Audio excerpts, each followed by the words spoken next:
సిద్దిపేట జిల్లా ప్రాంతీయ BC SC ST మరి యువకులు. నేను నా వయసు 72 సంవత్సరాలు. సిద్దిపేట అంటే ఉద్యమ గడ్డ అని మనకందరికీ తెలుసు. బోనాల పండుగ జోర్దార్గా చేయాలని ఆలోచన చేస్తున్నారా? అయితే కిసాన్ ఫ్యాషన్ మాల్ లా అద్రిపోయే ఆఫర్లున్నాయి. జోర్దార్గా షాపింగ్ చేయండి. యావత్ ప్రపంచంలో సిద్దిపేట ఒక పేరుగా సిద్దిపేట.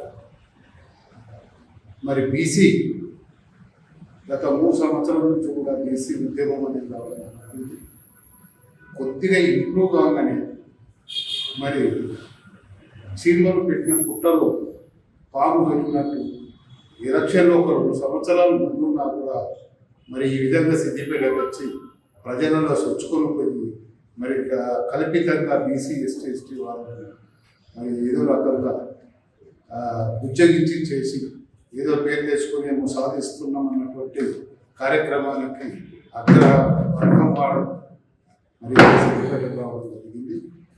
కాబట్టి ఎట్టి పరిస్థితుల్లో కూడా బీసీలకు బీసీ ఎస్టీ వర్గాలకు అందరికీ నా తరఫు నుంచి నాకు 72 సంవత్సరాలు.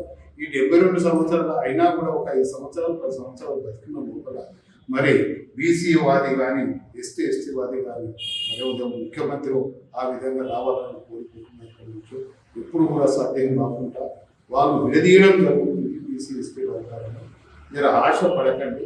ఇప్పటి వరకు ముందు కూడా ఎంతో కష్టపడ్డారు.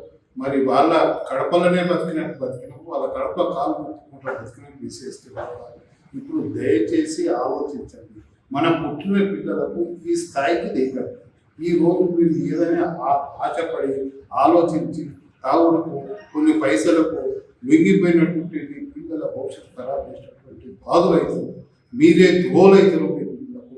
కాబట్టి ఎట్టి పరిస్థితుల్లో కూడా అగ్రవర్గాలకు మాత్రం ఛాన్స్ ఇవ్వకుండా మీ ఓటు మీరు వినియోగించుకోవాలని కోరుకుంటూ బీసీ ఎస్సీ ఎస్టీ సిద్దిపేట వర్గాలకు అందరికీ కూడా దండం పెట్టి నమస్కరించి నేను కోరుకున్న నెరవేరాలని కోరుకుంటూ జై భీమ్.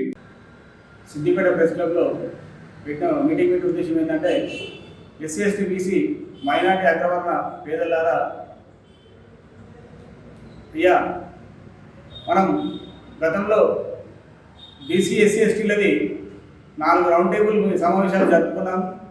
మనం అంతా ఒకటైన తరుణంలో కొన్ని సర్పంచ్ సీట్లు పోయి గెలుచుకున్నాం. మళ్ళా గెలుచుకున్న తర్వాత ఇప్పుడు మళ్ళీ భవిష్యత్తులో మున్సిపల్ ఉంది, మళ్ళీ కాన్స్టిట్యూన్సీ ఎలక్షన్లు కూడా మళ్ళీ దగ్గరలో ఉన్నాయి. బీసీ ఎస్సీ ఎస్టీలంతా కలిసి ఒకటైన తరుణంలో మనల్ని విడదీయడానికి ఒక రాబాతు మన మధ్యలోకి వస్తున్నాడు. తస్మాత్ జాగ్రత్త. అతను 50,000 1,00,000 రూపాయలు ఇచ్చుకుంటూ ఊళ్ళలో తిరుగుకుంటూ ఫ్లెక్సీలు కట్టించుకుంటాడు. ఆ మిత్రమా, నీ పార్టీ ఏదో ముందు ప్రకటించు. నీ పార్టీని ప్రకటించు. నీ పార్టీ ప్రకటించిన తర్వాత మా ఎస్సీ ఎస్టీ బీసీల మధ్యలో బాబు బలుకోదు. నీ 1,00,000 కోట్లు నీ దగ్గర పెట్టుకో, కానీ మా ఎస్సీ ఎస్టీ బీసీల తెలుగు మాత్రం రాకు. మమ్మల్ని కలిసిన మా కుటుంబాన్ని విడదీయదు. జై బహుజన, జై జై బహుజన. బహుజనులారా, ఇప్పటికైనా ఏకంకండి. గతంలో అనేక సార్లు ఎన్నో బీసీ ఉద్యమాలు జరిగినప్పటికీ కూడా మన దగ్గర ఐక్యత లేకపోవడం వల్లనే ఇలా విచ్ఛిన్నమవుతున్నాం. కాబట్టి రానున్న రోజుల్లో మన మున్సిపల్ ఎలక్షన్స్ సిద్దిపేటలో ఉన్నాయి. దీన్ని దృష్టిలో పెట్టుకొని మనమందరం బీసీ బహుజనులం అందరం ఏకమై మన దగ్గర నుంచి మన వాళ్ళని ఎన్నుకొని మన రాజ్యాధికారం సాధించే విధంగా ముందుకెళ్దామని ఈ ప్రెస్ మీట్లో ఈ సందర్భంగా తెలియజేస్తున్నాం. జై బహుజన. పూలే అంబేద్కర్ ఆశయాలను కొనసాగిద్దాం. పూలే అంబేద్కర్ ఆశయాలను కొనసాగిద్దాం.